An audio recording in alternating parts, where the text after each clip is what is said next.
Today, JCPS Superintendent Dr. Marty Polio is set to give his final State of the District address after leading the district for 8 years. He plans to outline ways that JCPS can move forward beyond his departure. That's set to begin at 11:30 this morning out of the Olmsted on Frankfort Avenue. And it comes as the school district is facing a federal deadline. The Department of Education says DEI programs, whether they're scholarships, hiring, or promotion decisions, have to stop. And if JCPS does not comply, it risks losing federal funding. WHAS11's Jose Alonso and Levi Hammer went to last night's board meeting to see how the district is handling the issue. Members of the Jefferson County Public Schools Board met for a work session Tuesday night. Every teacher I talk to that has a 9:40 start time is miserable. It's business as usual on the agenda. But 2 weeks ago, JCPS and public schools across the nation were given a notice about diversity, equity, and inclusion from the federal government. I can't really tell you much about the letter other than our legal department is reviewing that. Board member Linda Duncan, who represents parts of Central and South Louisville, says they're waiting on legal counsel to determine if their diversity, equity, and poverty division is being targeted. But at JCPS, it's been around 41 years before it became a political issue. We can't really equate DEI with DEP, and I think there's an effort to try and do that, but I don't think it's the same thing. We don't have the policies that promote one group over another group. A letter sent by the United States Department of Education says any institutions that receive federal funds must dismantle DEI programs.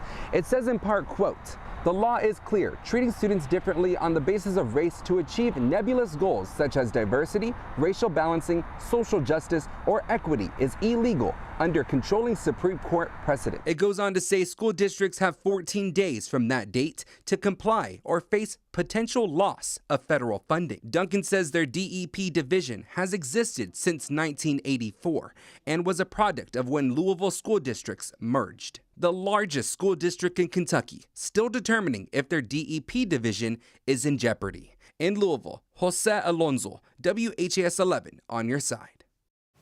The deadline for the district to comply is this Friday. If you'd like to read the entire letter sent by the Department of Education, you can find it in this story on our homepage.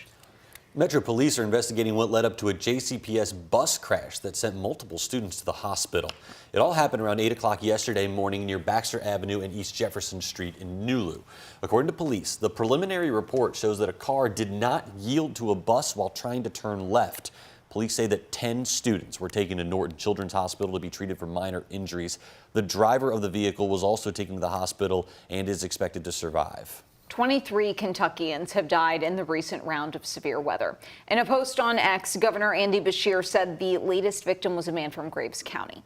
President Donald Trump has declared the event a major disaster, approving help from FEMA, and you can also help out. To donate to Kentucky's Storm Relief Fund, find our link under the links story on our website. The jury trial for Super Chef Darnell Ferguson has been delayed. Ferguson's trial was expected to start yesterday, but according to the Commonwealth's Attorney's Office, it was bumped from the docket for another unrelated trial. Right now, there's no rescheduled date for this trial. Ferguson was arrested last year on several charges connected to the alleged assault of his wife. He's pleaded not guilty to charges of burglary, strangulation, and assault. LG&E crews will be back at work on 5th Street today after a dangerous gas leak downtown. The street closed between Jefferson and Market Streets yesterday while crews tried to find where a gas pipe needed to be repaired. Shortly before 10 in the morning, Louisville Fire says it detected dangerous levels of natural gas inside and outside of buildings. Several of them, including Metro Hall, were forced to evacuate. Assistant Chief Bobby Cooper says the weather over the last couple of weeks could have been a factor. When we have the hard freezes and the thaws like we've had, you have utilities that expand and contract. Those utilities run alongside each other, so it's possible that that could have been what the cause was.